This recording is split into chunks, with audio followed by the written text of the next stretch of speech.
All right, Rockabilly Ragsdale wants me to talk about the book, and I've seen a few others here want me to talk about the book, so let me go ahead and do that. The book, I'm still working on it. Unfortunately, not as much as I probably should be.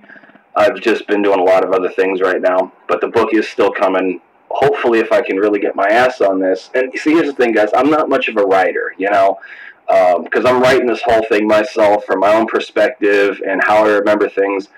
And you got to figure, guys, a lot of this stuff is like almost 15 years old. You know, this is almost 15 years, you know, stuff from that era. And it's like I'm trying to sit down and figure out how things happened in what order. Because the older you get, the more things kind of like jumble together.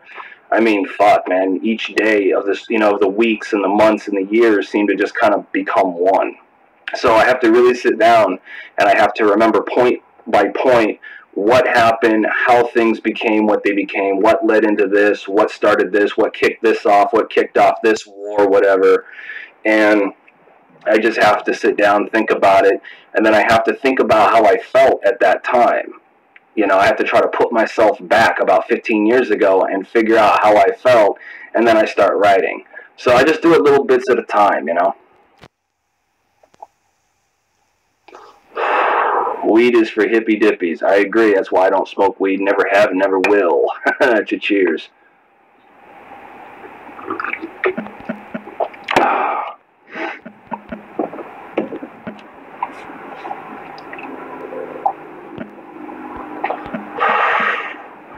Yeah, I'm not going to rush it. That's one thing.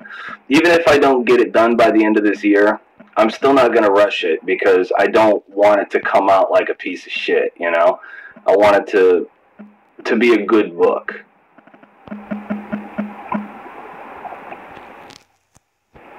You know, it's like my art and like the things that I work on. You know, to me it's not done until I can sit back and say, all right, done. And even sometimes then I want to tweak it and mess with it, you know?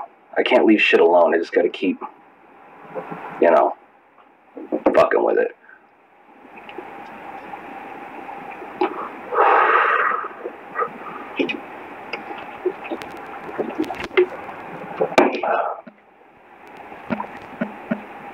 No, it doesn't really matter what color denim jacket you wear. I mean, I always stuck with either like, you know, a dark blue or kind of like the in-between, like a medium. I even had a light denim jacket where I cut the sleeves off, made a vest out of it. I don't have it anymore.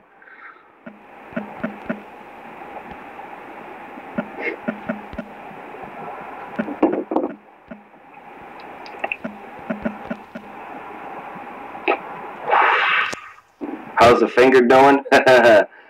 It's still attached. It's not perfect, but I mean, I can only bend it. See, these I can bend all the way in. This one I can get to about there, and then it just tightens up and hurts. I got a lot of scar tissue in there, and for sure cut a tendon because I can't move it like I should be able to move it. So it doesn't really hinder things that I can do. Like, it doesn't fuck with my drawing or anything like that, but it is kind of annoying.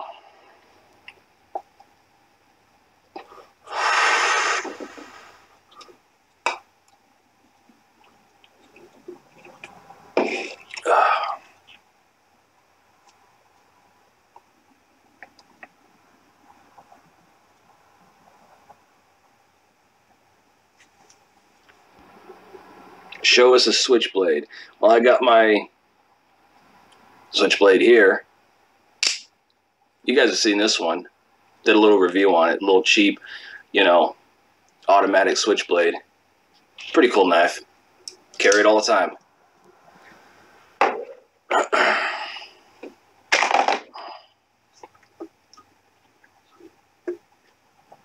How to unwrinkle boots? I have no idea. I've never really had boots wrinkle up. I mean, boots will, you know, they'll you know, you'll break boots in, they'll wear in, but I don't know what you mean by wrinkled. I mean, is the leather completely like just jacked up on them or what? I mean, if you've been running around in puddles and soaking them constantly, I'm sure that's not very good for the leather.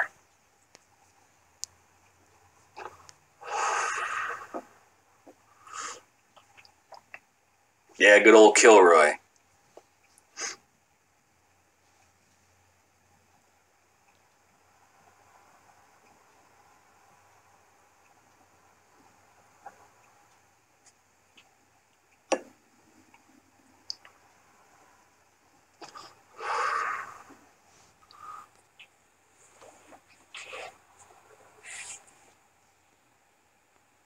Ooh, that's a good one. Thoughts on the school system?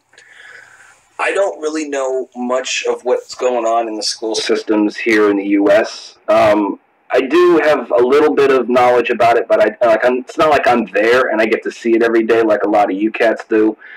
But from what I understand is they're not really teaching anything. At least that's what I hear. I mean, one of my students who's in high school, he says that pretty much school sucks and they're not really teaching anything that's really worth learning. Like, I pretty much teach him stuff about life. It's like I'm the one, teaching him how to work on saving your money, kind of how to do your taxes when you got to, when they come due to get paid, when you have to pay them when it comes due and all that shit, teaching them like home ec stuff. Like, hey, this is how you sew this up. If you rip your pants or whatever, sew it up, whatever. And just basic knowledge about life and kind of how it works. So you guys tell me, like, what's school like for you?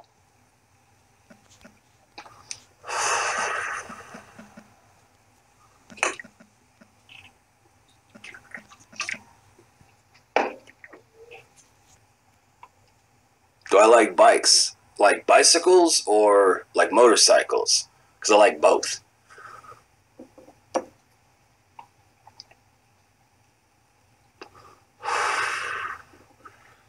Here's what I would say to you, Mystery Man, about facial structure and hair. If you don't look good doing a slick back, find another hairstyle or experiment with different hairstyles until you find one that kind of like matches your face structure. That's the best advice I can give on that. There's a lot of different hairstyles. So try, experiment around.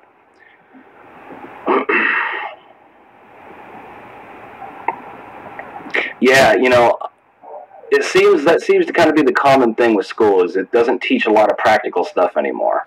I mean, a lot of schools don't have, they don't have wood shop or, they're starting to kick, the mechanic classes out of there. So for like, cars and everything like that, the auto body, they're starting to get rid of a lot of that stuff from what I hear. And they're not I think there's some schools that are going into like CNC machining, which is cool because that's something that we really use in a day-to-day society. I know like my student has some machining classes at his school. So those are definitely good to get in on if you're looking to do anything with making parts of any sort. But like when I was in high school, like we had a garage, like a proper garage where, to do like auto body and mechanics. But the problem is the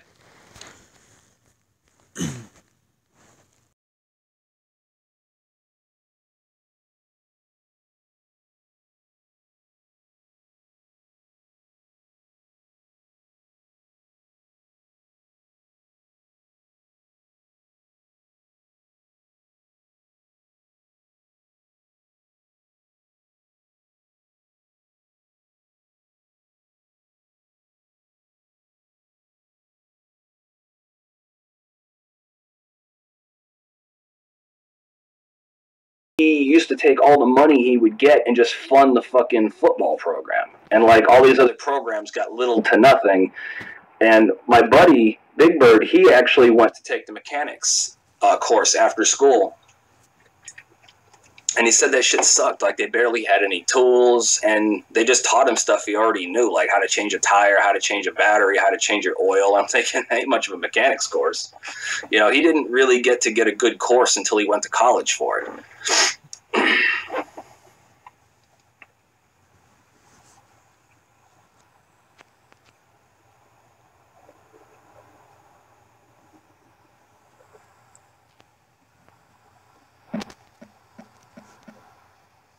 Yeah.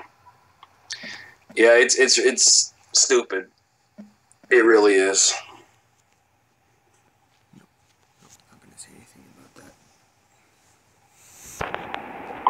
And that's what high school was for me. Like after, and I don't know how many of you guys watched the video that I just put up, but when I told the story about what my ambitions were going to school originally, and how that program failed me, and how the school system failed me. After that, man, like, it was just about going to school, hanging out with my friends, and getting in trouble. It was positive, I guess, in the sense that we made a lot of really good, like, friendships and had a lot of, fun and good times. But, man, none of us did good in school, nor did we really care. What are my thoughts on Winston cigarettes? They're good. I've had them before.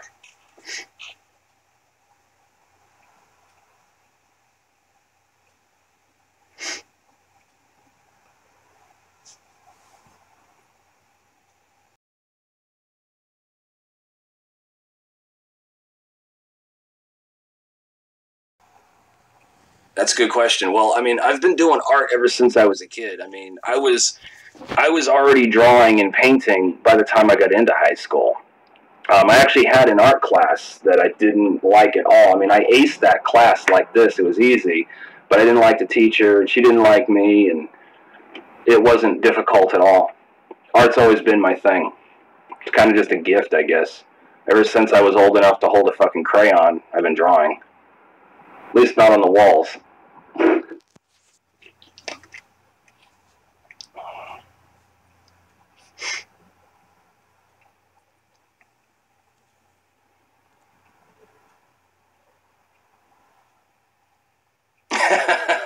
some kid was running his fingers through your pompadour until you busted his lip. Sadly, sometimes that's kind of what you got to do. Sometimes you got to push somebody off you and be like, man, don't touch me. And that's the thing, man. People shouldn't be up on you, like grabbing you or touching you or getting in your space. That's not cool. It's a good way to get punched, like Jose did to that kid. I'm not trying to tell anybody to go out there and start punching people in the head and stuff like that, but, don't let people just get up on you, man. It's like somebody comes up on you, just push them off, like, what the fuck are you doing? What's your fucking problem, dude?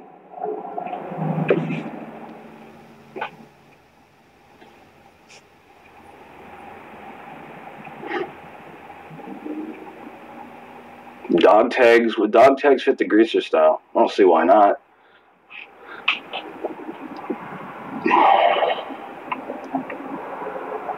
What are my thoughts on the shootings? Like, the school shootings. I'm not really going to get into that. It's very political, and I try to stay away from the political topics. It's not my thing. All I'm going to tell you guys is be aware, keep your eyes open, keep your ears open. If you hear something, man, go fucking report it, because, motherfuckers out there ain't playing anymore. It's like some dude might be like, I'm going to do this, I'm going to do that.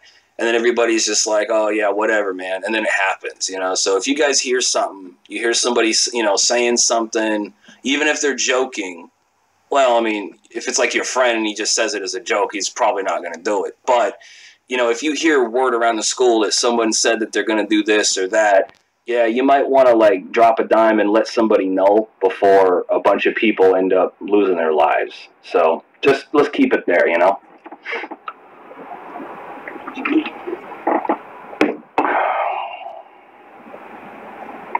What's it like to have so many fans around the world? It's a good question. I never really think of it. That's the funny thing.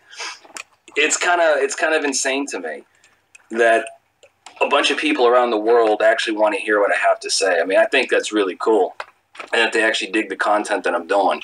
And I mean, I get messages all the time, because I get people inboxing me on my Facebook fan page and my Instagram and stuff like that.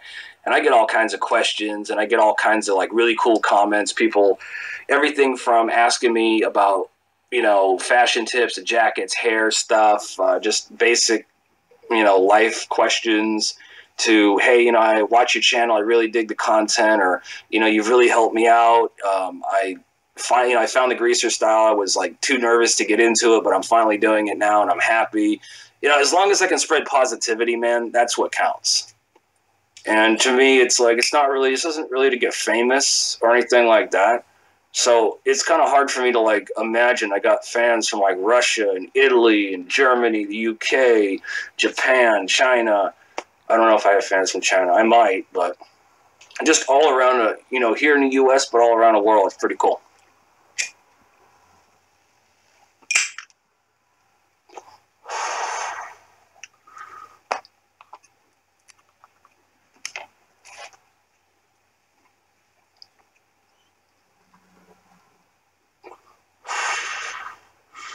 Would I have to dye my hair to do a pompadour? No, I don't see why anybody would want to dye their hair.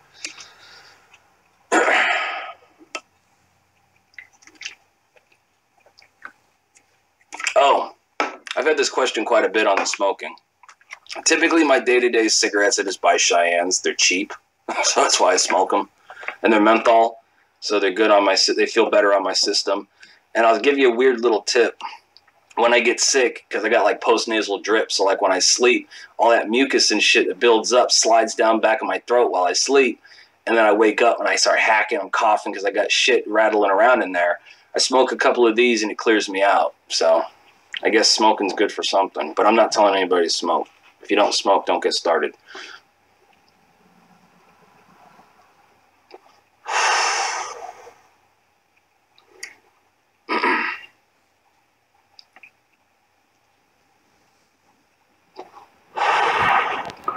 Am I going to let my hair go gray? Oh, this is a reference to the hair dye.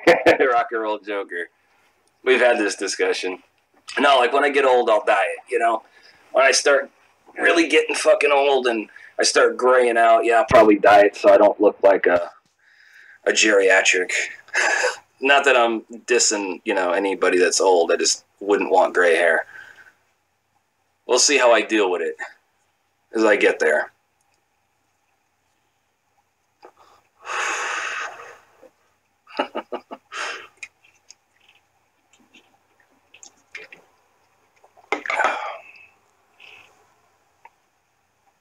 Oh, okay, that's a good one.